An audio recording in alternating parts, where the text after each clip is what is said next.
Good afternoon, everyone. I want to welcome you to our today's live streaming yoga class, Nourishing the Commuter's Body, Mind, and Spirit.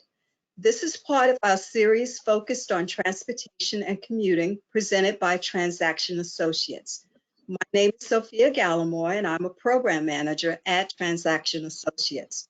Also joining me are my colleagues, Kelly, Julie, Lexi, who will be assisting with the facilitation of today's session. For those of you who aren't familiar with Transaction Associates, we are a full-service transportation consulting company based in Woburn. We operate regional groups called TMAs, Transportation Management Associations, and work with individual clients to manage their on-site transportation programs. We also have a division that manages and operates shuttle services. Today, you'll be hearing from Spiridula, founder and owner of Spira Yoga Shala in East Cambridge. Spiridula, she's an Aswi Reiki master teacher. She leads adult classes in yoga, movement, meditation, and mindfulness-based art as tools for healing, personal transformation, and spiritual practice. She has been teaching art in public schools for 18 years and holds many certifications in areas such as life coaching, health and wellness coaching, and yoga therapy. And she's currently dipping her toes into digital course creation. She also loves dogs, cooking, singing, art making, traveling, science, and plant medicines.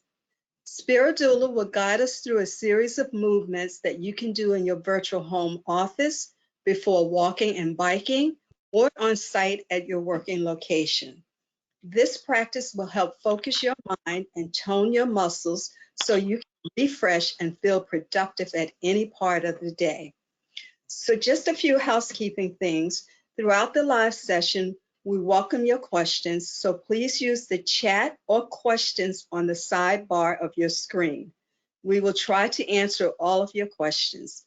This session will be recorded, and you will receive a follow-up email with a link to the recording that we hope you will share with others or watch again at a later date.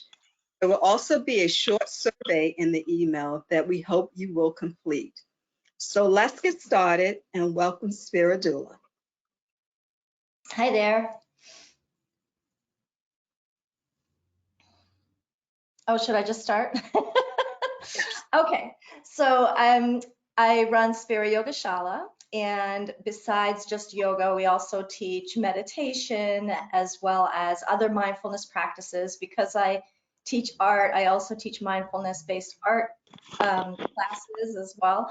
So the bottom line is taking care of ourselves and healing and knowing what we can do for ourselves, that we can really self-heal if we regulate our nervous systems regularly. And so I'm going to jump right into the nervous system, because that is really the key component to our well-being.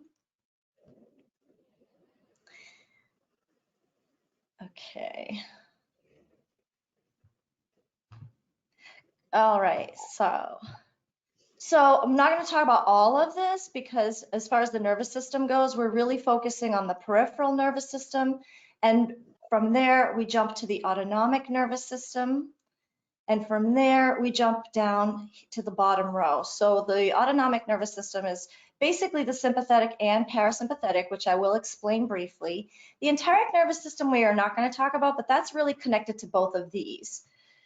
So jumping into the sympathetic nervous system, this is our fight or flight area of the body, right? And what happens when the sympathetic nervous system gets activated is that we mobilize our stored glucose, the heart rate accelerates, blood pressure goes up, we breathe better. You know, a lot of these are specifically meant to help us in times of danger.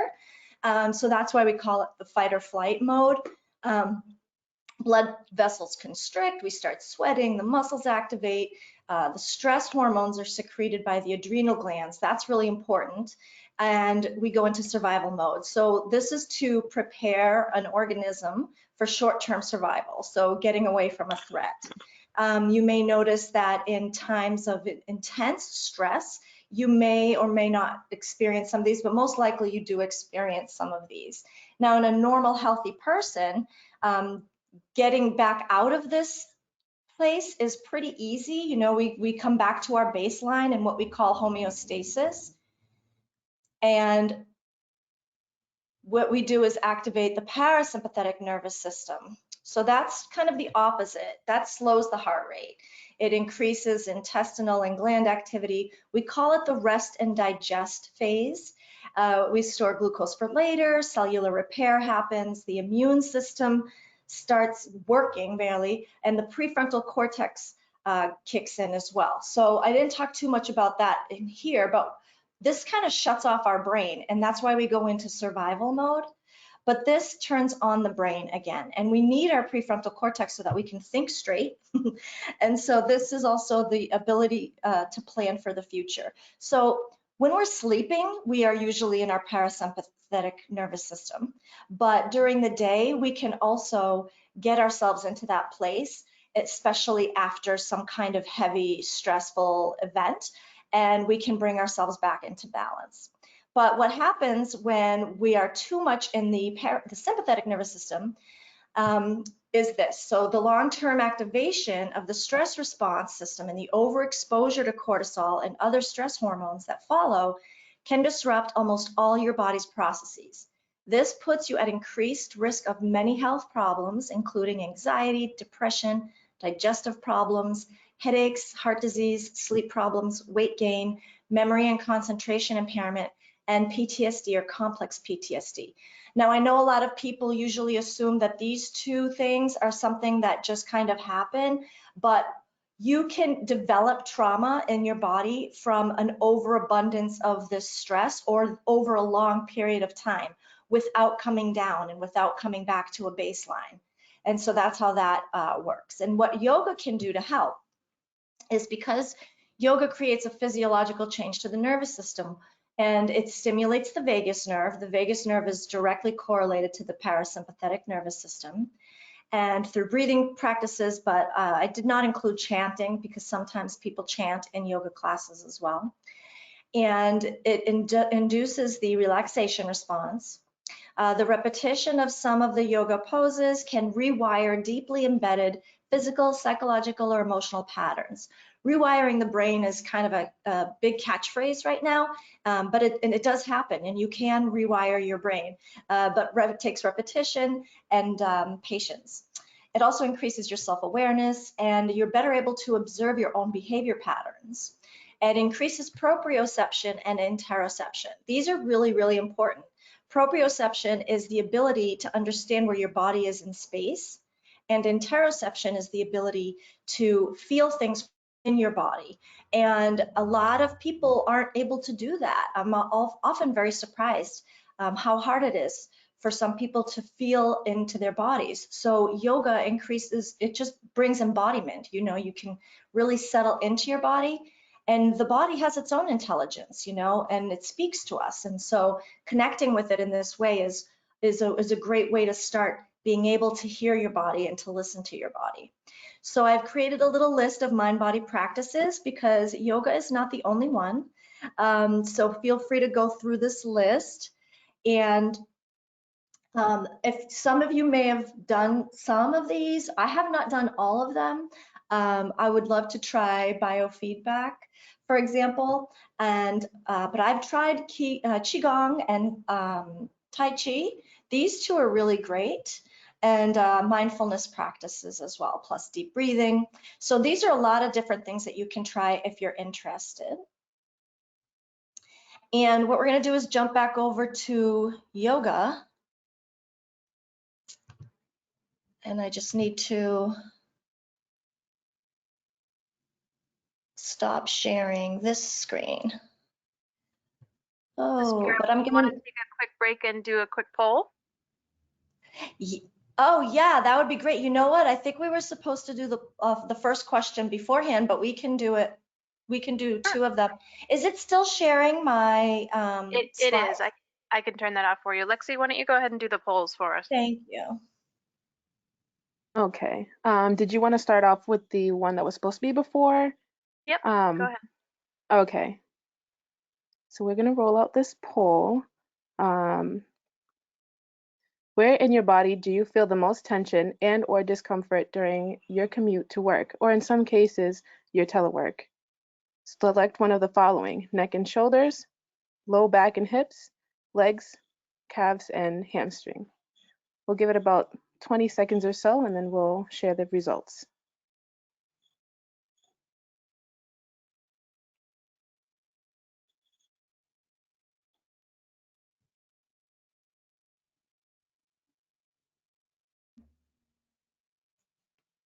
Okay, I'm going to close out the poll,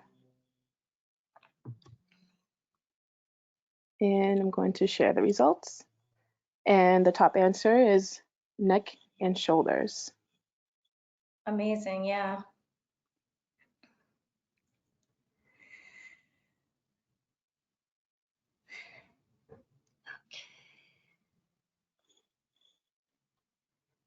Right. So back to you, Spira. Okay. Oh, wait. Did I do it right? Yep, we see you. There you are. Oh, perfect. Okay. So can we also go with the second poll question before we start the yoga practice? Sure. There were two after the presentation. Did you want me to roll out both of them? Yeah, let's do that because it's my fault. I completely forgot about the first one, but yeah, let's do both. Yep, that's totally fine. Okay, we're going to roll out two more polls. Here's the next one. Have you ever tried meditation, yoga, or other mind-body practices? Select one of the following: yes, and loved it, I still do it. Yes, and loved it, but never continued. Yes, but I really didn't like it. No, but I'm interested. No, and I'm not interested. So we'll give that a few seconds while everyone answers, and then we'll share the results.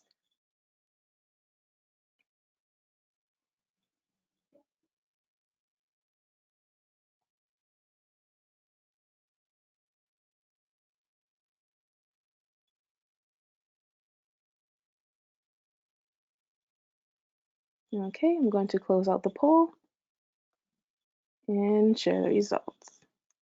And so it was pretty close between yes and loved it, I still do it, and yes, loved it, but never continued. That's great. So it's really telling to see that. And also the first question, neck and shoulders, I was anticipating that would be the most popular answer, and I was not disappointed in that. So let's go to the third poll question. Okay, let's see, right here. How do you deal with excess stress in your life? Running, working out, other intense exercise, mind-body practices, journaling, art making, or other types of creative expression, connecting with friends, family, or a therapist, and I don't.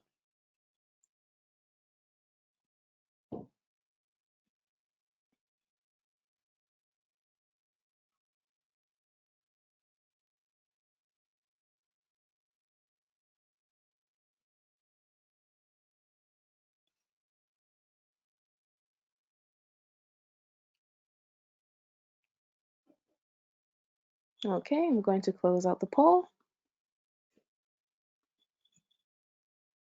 Okay, so this one has a variation.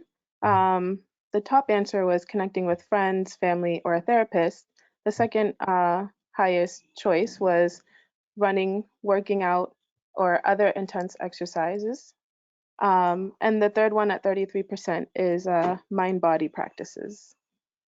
Yeah, these are great. And I think I'm really happy to see a lot of people chose connecting with friends and family because human connection is very therapeutic and it is an evidence-based practice.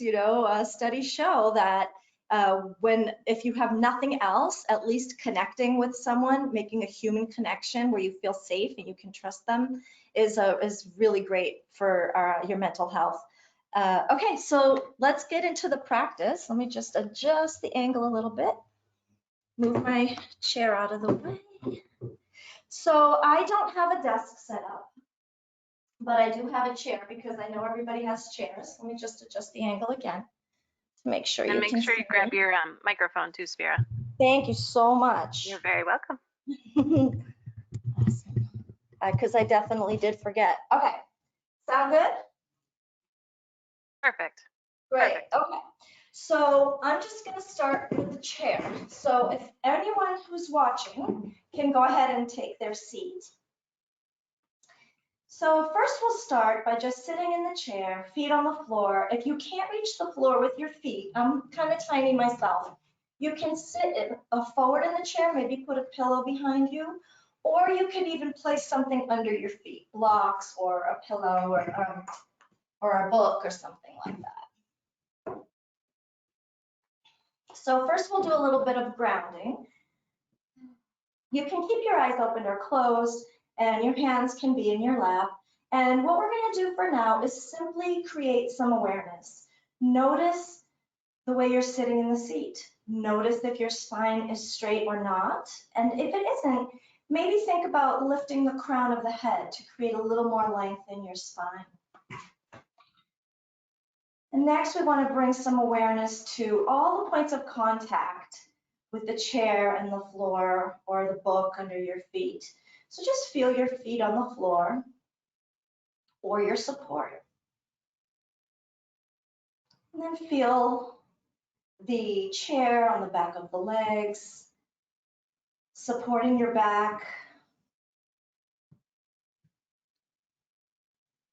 Maybe even glance around the room and just notice where you are.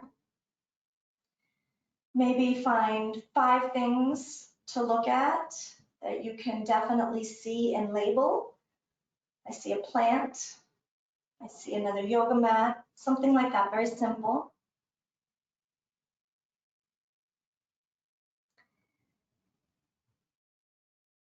And then start to bring your awareness to your breath. What is the quality of your breath right now? What does it feel like? Do you feel like it's a little short? It's a little shallow? Is it deep? Maybe place your hands on your belly. And notice what happens when you inhale and exhale.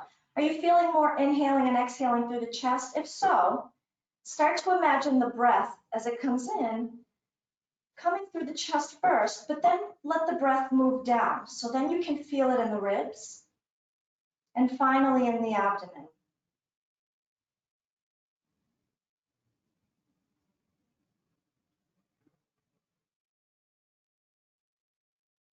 And maybe start to deepen the breath a little bit.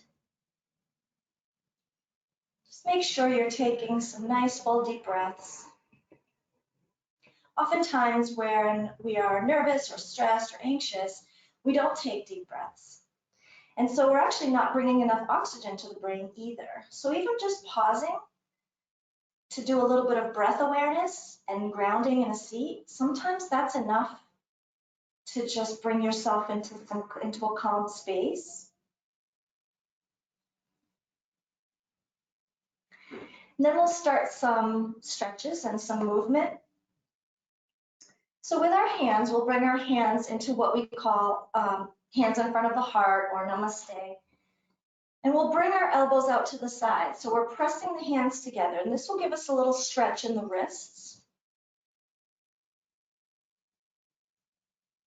And then we can turn upside down and try to lift the hands. And you'll notice another type of stretch happening here.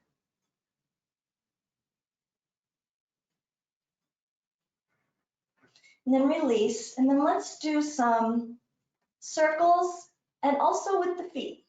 So we'll just get our ankles and our wrists warmed up. And we'll go in the opposite direction.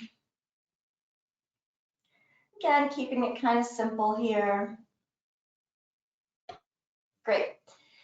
And then we'll do a little bit of a neck stretch. So sitting in your seat with your spine straight, you're going to inhale. And as you exhale, just let your head fall over to the right. You can place the hand on top if you'd like, but don't press or force. This just kind of helps guide you into the next stretch. And try to remember to keep taking full deep breaths so you can feel it in your belly.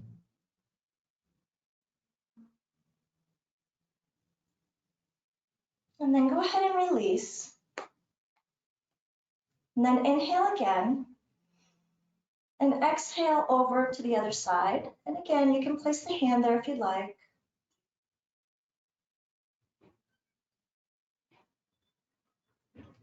I'll keep reminding you to breathe deeply because it's easy to forget. And then go ahead and release. And then we'll inhale. And we'll do this one again. And then once you're there, turn the head and look down. And again, you can keep the hand on top and you will notice now we're getting into some of the back of the neck muscles here. And then go ahead and release and come back to center. And then another inhale. Exhale over to the other side. You can place your hand on top of the head and turn and look down as if you have something on your shirt. Something cool, like a butterfly, of course. Not a murder hornet, that would be terrible.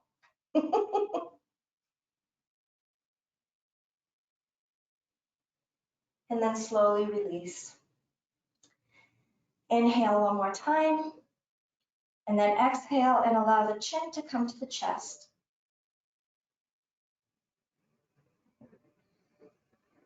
On your next inhale, I'm going to turn the head to one side and just simply roll the head all the way up until you feel like your ear is becoming parallel with the shoulder. And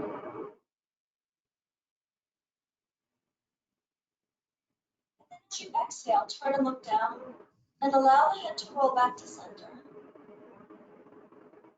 On your next inhale, we're going to roll up the other side. And again, you can feel when the ear starts to feel like it's coming parallel to the shoulder. And then on the exhale, we turn and look down,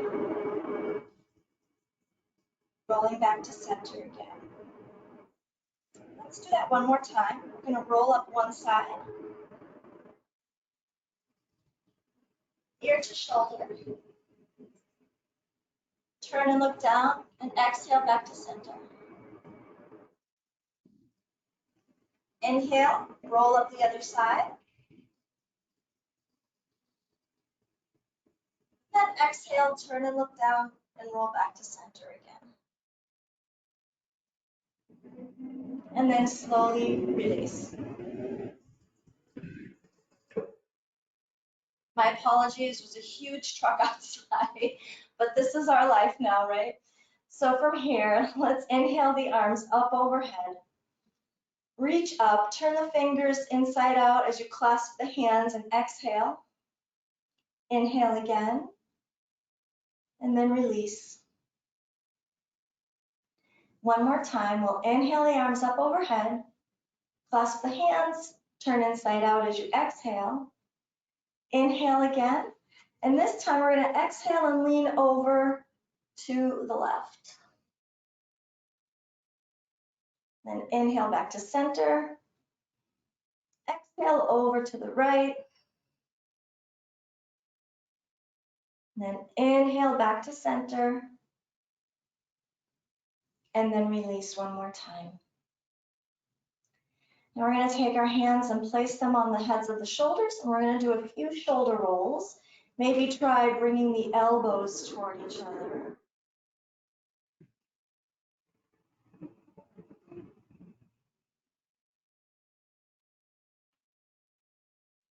And then we'll reverse direction. Try to make some nice wide circles.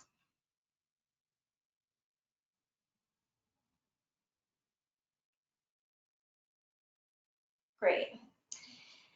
From here, we're going to cross the right leg over the left. If you're able to twist them a lot and hook one foot behind the calf, great, but if not, no big deal, just leave it crossed. We're going to take the arms out by our sides, And since the right arm, I have my right leg on top, I'm going to bring my left arm in first. Now from here, you can just give yourself a hug, and if this is a good enough stretch for you, just stay here. This one requires a little bit of mobility, so if you're not able to do the other steps, just stay here and enjoy that stretch. Generally, what we do is we twist the arms so that the palms are facing each other. But again, it's not easy for everyone. So if that's not accessible to you, simply press the forearms toward each other.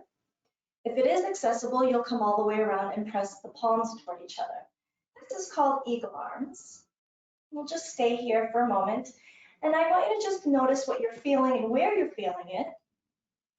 And if you'd like to intensify the sensations a little bit, maybe try bringing the elbows forward slightly, not too much.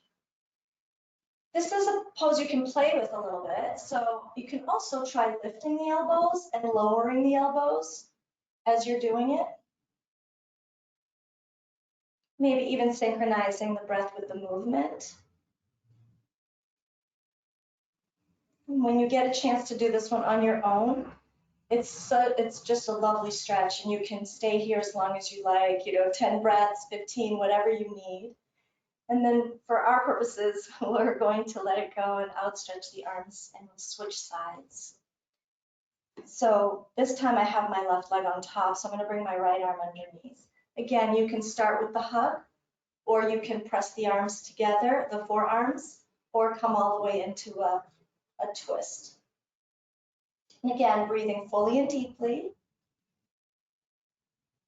So the focus here is always on the breath. And secondary to that is focus is on the sensations in the body. By focusing on the sensations in the body, this is how you increase both your proprioception and your interoception. Sometimes we'll do stretches and we don't even realize that we have a little muscle that needs attention. This one is especially good for people who sit at their desk. We have a few poses like that. Whether you're sitting at your desk or you're sitting in the car, release now, or if you're, on your bike like this a lot, right? We want to be able to open things up. And having said that, we're going to take a pectoralis stretch. So when we're sitting in an office or driving a lot or whatever, one of the things that happens is the front of the body tightens. The muscles shorten and tighten because we're sitting like this a lot. And the muscles in the back, they are overstretched. So we want to strengthen those muscles. And that's something that you can do with weights or any kind of workout that you do. And in a full yoga practice, there are also exercises where we can strengthen those muscles. And we want to open up the chest. So one way to do that, and again, this depends on your reach. So ideally, we clasp the hands and straighten the arms. But if you're not able to do that, you can just hold on to the chair. So I just wanted to give you a couple of options. You can play with it depending on where you can reach, okay? So whichever reach you choose, we're going to take the arms behind us, straighten the arms, lift the chest, and lift the gaze. And then from here, take the feet a little bit wider.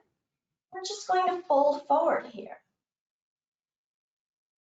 Just go as far as you can comfortably go. If you can only go as far as your legs, just rest your upper body on the legs and drop the head. Let the neck relax.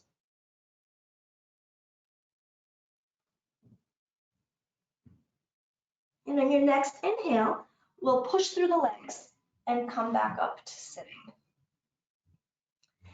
Fantastic. Then from here, we're going to do a seated twist. So we'll inhale the right arm up and then exhale, cross over to one leg and turn and twist, look over the left shoulder. You don't have to go too far. Don't force, don't push. This should feel pretty good. Don't forget to keep breathing. And to check in with your spine, just lift the chest as you inhale and twist as you exhale. Then on your next exhalation, we're going to turn back towards the front. We'll inhale the other arm up and then exhale and twist to the other side. And once again, lift the chest as you inhale, twist as you exhale. Full deep breaths.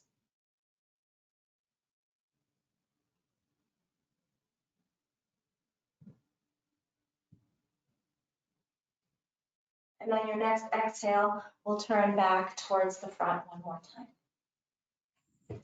The next thing we're going to do is come to the front of the seat, take the legs a bit wider, and we're going to take the hands and press them into the upper thighs. Now, one thing that we don't want to do, we're going to lean forward a little bit here too.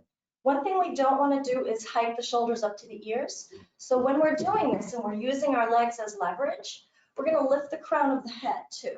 So now we're getting a lot of length in the spine and we're pressing into the thighs. So we're going to inhale, get really long. And then as you exhale, you're going to dip your right shoulder and you're going to turn and look over the left. And then you'll inhale back through center, get more length. Exhale, dip the right shoulder, the left and look over the right.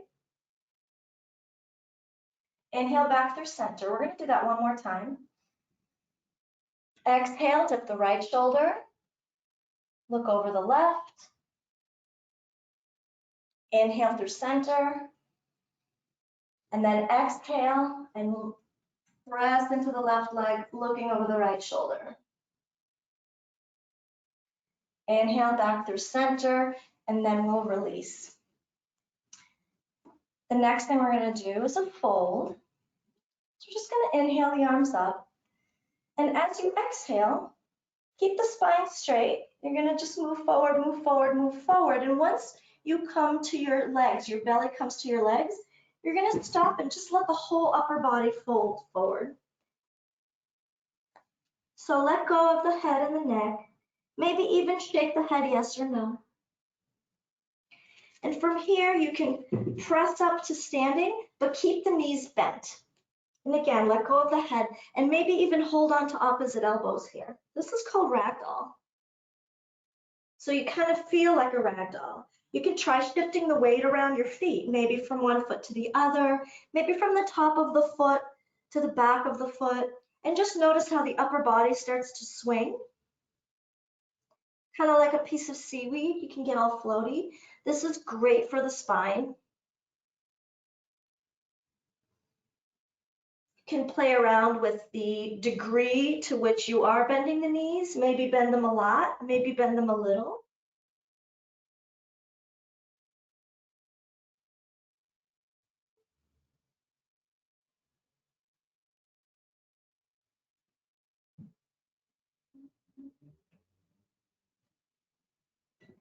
And then slowly, when you're ready, you can bring your hands to your ankles and then we'll walk them up so you can come back up to standing. And then we'll come back to the seat. For this next one, we're going to keep the knees together and the feet together. We're going to bring hands in front of the heart. Now this is a twist that we do usually in chair pose, but since we're doing a lot of chair poses, chair yoga, I thought we could do it sitting down instead of standing up. So inhale and elongate the spine. Exhale, turn to one side, hook your elbow onto your thigh. Keep the hands in front of the heart, and then the gaze moves up towards the ceiling. But if that bothers your neck at all, you can always just look forward or even look down. So again, this is a nice way to bring awareness to your body and to your neck and see how things affect it. You know, it can be sort of a method of inquiry, learning more about your body, what it likes, what it doesn't like. And then slowly we're going to move back to the center. Inhaling deeply. And then exhaling to the other side. So we're hooking the left elbow onto the right thigh. Take your time here, full deep breaths.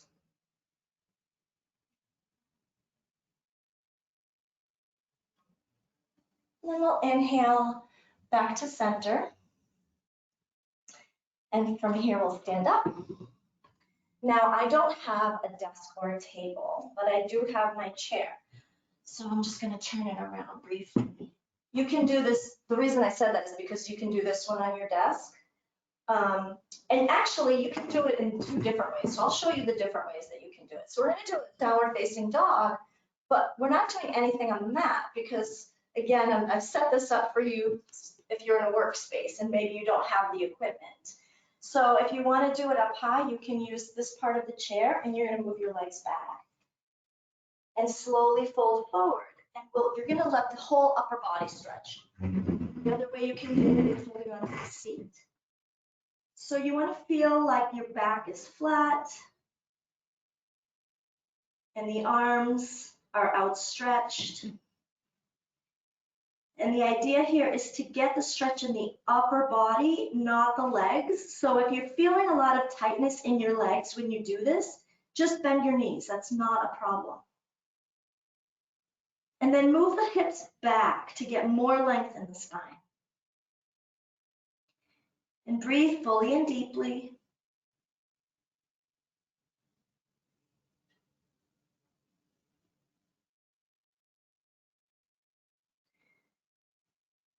Beautiful. This one's so good. And then we're just going to step forward to come up safely. The next one is a lunge. So we're going to use the chair for this. So just stand in front of your chair, but let your feet come to be about hips width apart. So we want a nice distance because we want to maintain proper balance here. We're just going to take one foot and put it on the chair. I keep my heel off the seat, but you know, you have to play around with this for yourself and see how that feels. You can bring your hands to your waist and then simply lunge forward here as we inhale and exhale. And then inhale again and press back and go further, further, further until you feel a stretch in the front of the leg. You should feel this in your hamstrings a lot. Then we'll inhale, come back up and press forward. A couple of breaths. And then inhale and press back and exhale as you come into this. This is almost like a half split. And then we're just going to come forward, switch legs. You can do that as many times as you'd like. If you do end up practicing some of these moves, I just want to keep it a little bit brief today. So we'll move forward.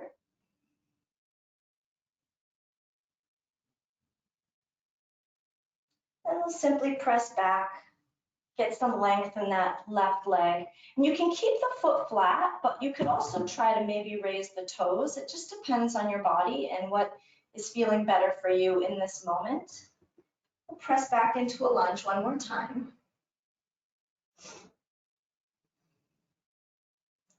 And then back one more time.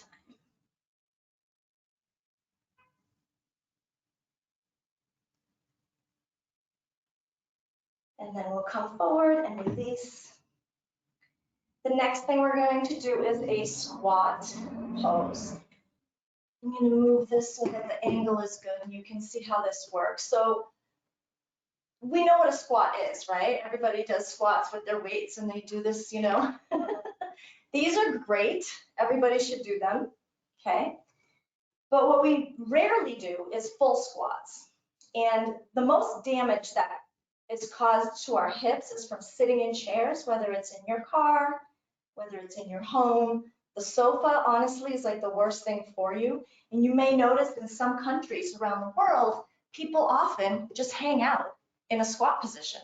They cook like this, they clean like this, and they don't have back problems. So squatting is really, really good for your back.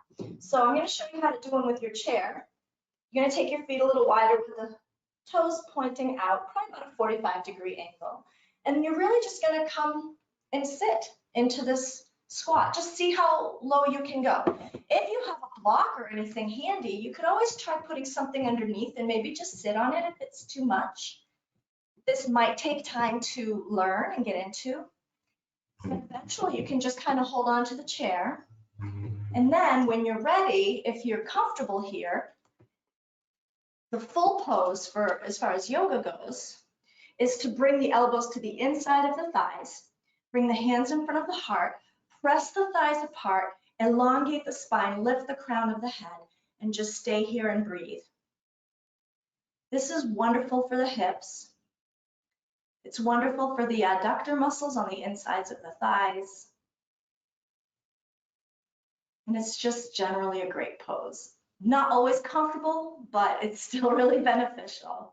But as I said, you can find ways to ease into it over time. You can modify it. And then we'll slowly release. And if you had your chair, come back to the chair and press up. The next thing we're going to do, which is really easy and I know everybody can do, is a simple quad stretch. Just going to lean on the chair, reach back, take your right foot or ankle, whatever you can reach. A few deep breaths here.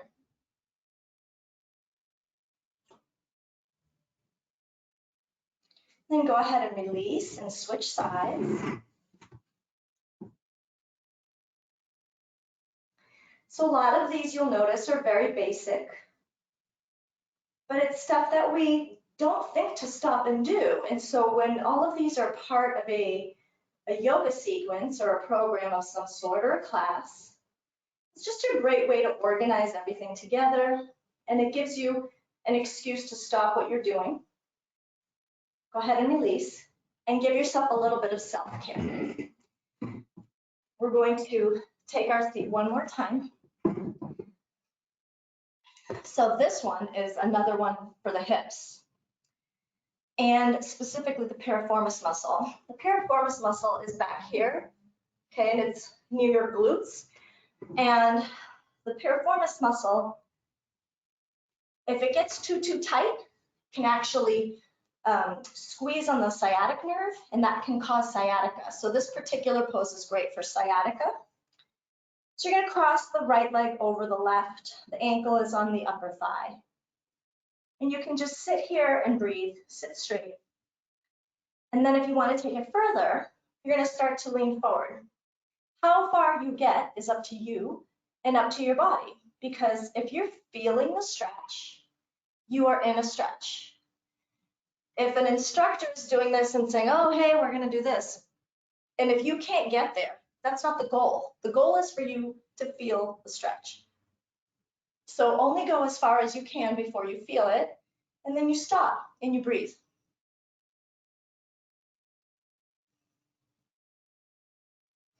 Sometimes you'll notice that every time you exhale, your body does let you in a little bit more. And this is where patience comes in very handy in a yoga practice. Everything is in the exhalation.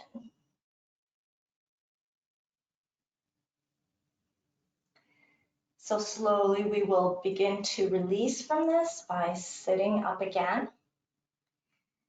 This one in particular, I recommend holding for a little bit.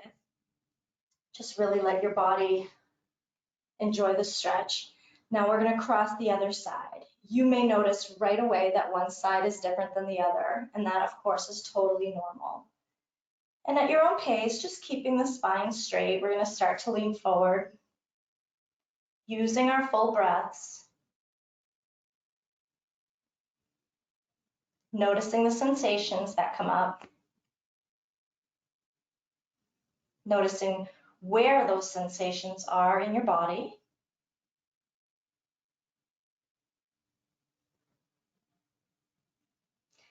And knowing not to push yourself too far. That's a big thing with yoga as well. It's not a no pain, no gain kind of practice. It's more of a be kind to yourself kind of practice, because the body will get there eventually.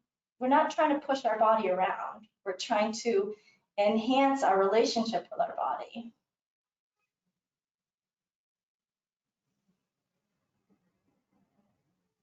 Then slowly we'll start to come back up to sitting. I have one last pose for you. So anyone that has back issues, oftentimes they're caused by, it's not so much the back necessarily, but the muscles around. All your core muscles are weak. These are overstretched, as we spoke about earlier. So maintaining some muscle tone in the abdominal area is really, really important. And something like sit-ups just doesn't do it. So one of the things that we want to do is to strengthen the lower abdominal muscles. Okay, and one of the ways that we do that is in a chair. It's a little harder, but just you can bring your legs up. Maybe even hang on to the chair for now and just bring the legs up. Maybe actually hold on to the back of the thighs and just see how that feels. And then to push it just a little bit, maybe let go, right? One step at a time. And if this feels safe and okay, I don't want anybody falling off their seat. Make sure you get enough room on your seat and actually maybe even move your chair to the side so you've got more space, right? And then maybe let go of the hands. If this feels pretty good, stay here. But if you want to try even more, maybe straighten the legs. Full deep breaths. And then release. And then back in the seat. Close the eyes. And just notice how your body feels right now.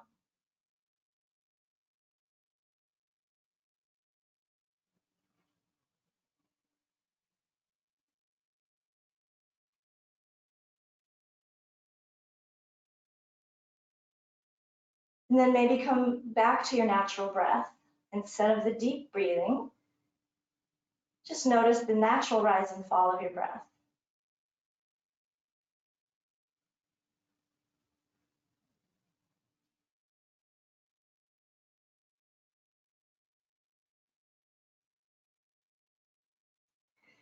And then from here, we're going to pause. That's it for the yoga practice, but we do have a little meditation coming up. And when we're ready, we also have another poll question that we're going to bring in. I hope that felt good. I know it was brief. Okay, so the next poll that we are going to roll in is, if you don't currently practice yoga but would like to, what's stopping you? I feel out of place, I'm not flexible enough or out of shape, I can't sit still, or I don't make self-care a priority. We'll give that a few seconds while everyone answers.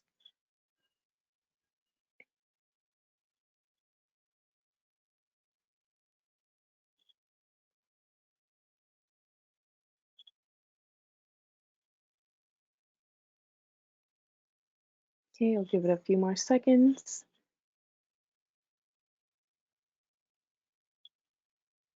All right, we'll close out the poll. And here are the results.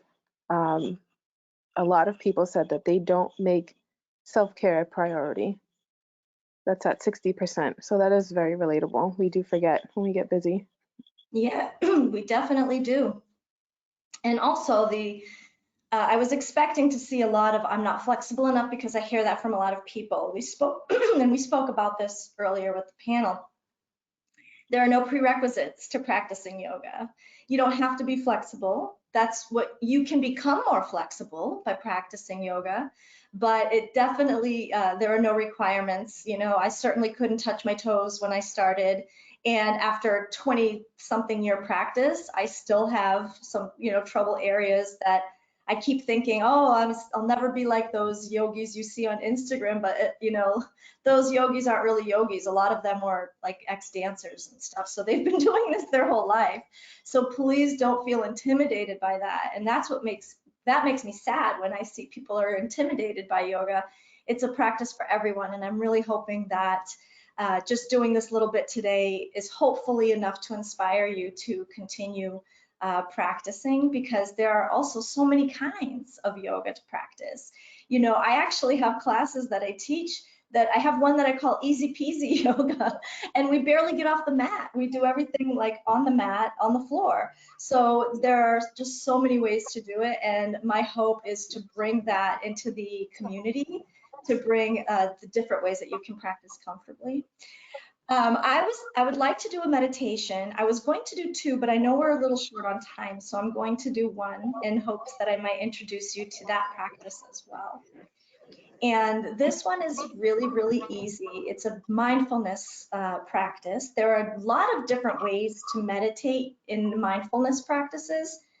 And so this is the easiest one I can think of. And this is really great for people who especially have a hard time getting the brain to stop, because I think another misconception is people think that oh, I need to have really good focus. I can't meditate because, that's why we meditate, that's why we practice. So if you have a lot of what we call monkey mind, right, a lot of noise in the brain, it's totally okay. And what we do when we're meditating, when we're focusing on the breath, we allow those thoughts. It's okay. We just let them come in and go. Let them come in and pass by like a cloud.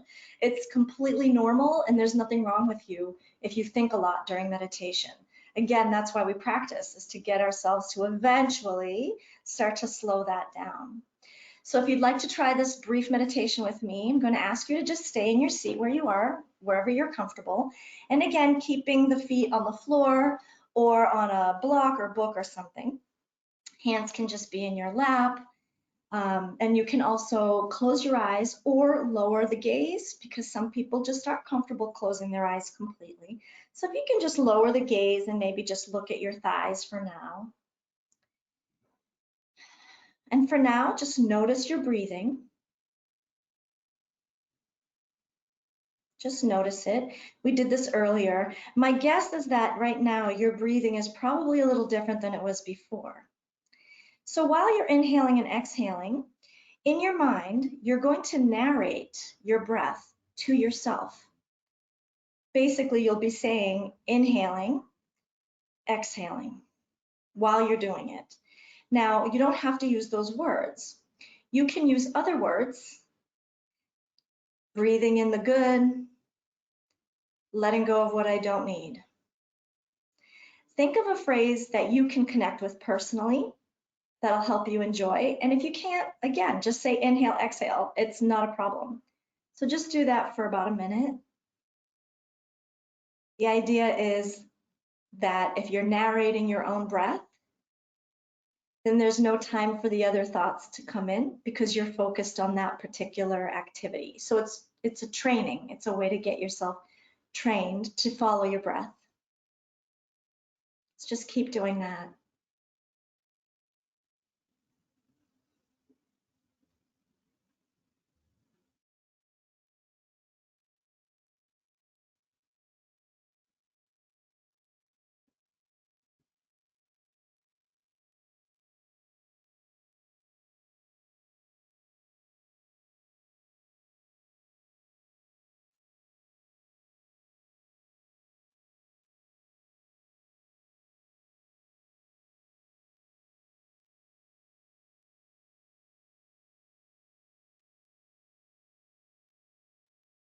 So we'll pause here on the meditation. I hope that was easy for you to try. And we have another final poll question as well before we start to wrap things up. Okay, we're going to roll out the last question. After practicing yoga and meditation with us, how has your view of mind-body practices changed? It hasn't. My preconceived ideas have been disproven. I'm more interested than before. I'm less interested than before. We'll give this a few more seconds while everyone answers their questions.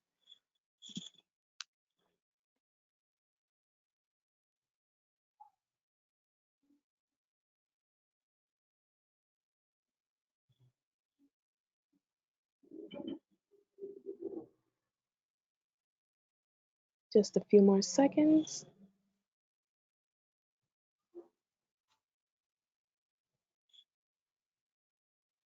Okay, I'm going to close out the poll. 84% said that I am more interested than before, and only 16% said that it hasn't. Awesome. I want to thank everyone for answering those poll questions, because some of it is, I designed them in part for you to, have that awareness of yourself, but also for me as a teacher to make my teaching better. So thank you. Spira, thank you so, so much. I think this was fabulous, and I think everyone got a lot out of it. I do have a couple questions that have come in. How often do you recommend practicing yoga? That's a great question. There's no number, practice when you practice. I think a lot of people put pressure on themselves. Like, oh, I skipped yoga this week, and once a week is fine. Twice a week is better. 3 times a week is even better. And I'll admit, I don't even practice every day.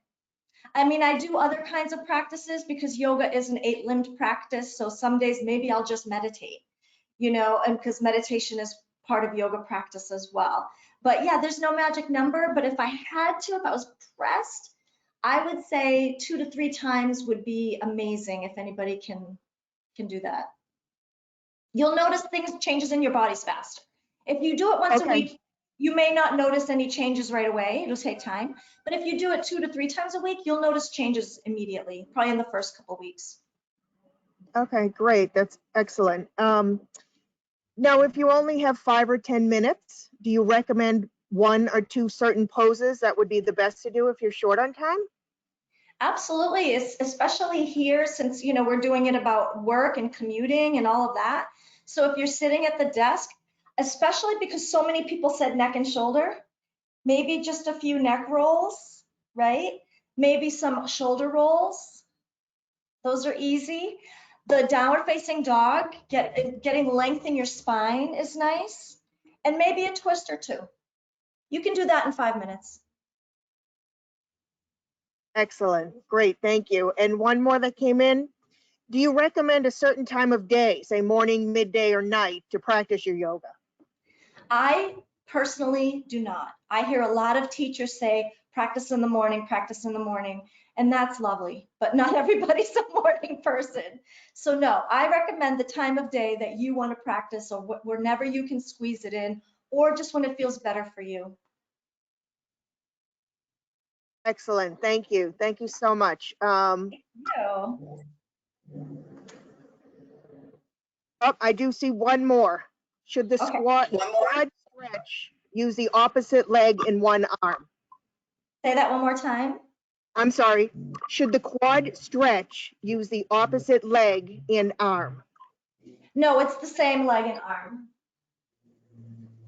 So I'm reaching with my right arm to my right leg. Excellent. Excellent. Thank you. Okay, Sophia, I'll leave it over to you. Thank you, Spira. Thank you, All right. Julie. Thank you, Spiridula, for our live streaming yoga class on nourishing the commuter's body, mind, and spirit. And thanks to everyone that joined. Again, my name is Sophia Gallimore. If you have any questions about the transportation services provided by Transaction Associates, my email address is up on the screen.